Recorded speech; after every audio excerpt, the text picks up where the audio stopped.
bir şey bil ki, Allah qədir bilməzləri də cəzalandıracaq. Mütləq cəzalandıracaq. Necə yəni, sənin yanında dəyərli adam var idi, sən onun dəyərini vermədin, Allah elə bir keçəcək.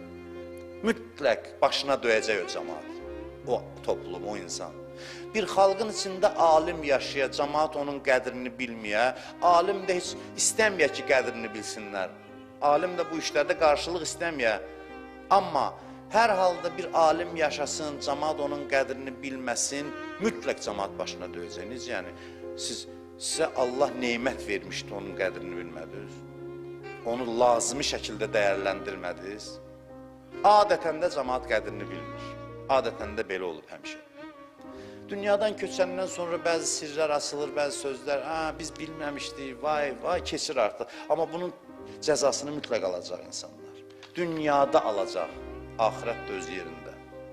İnsan gərək Allahın qüdrətinə inansın, heç kəs heç yerə qaçamayacaq. Lə yumkinul firar min hökumətik.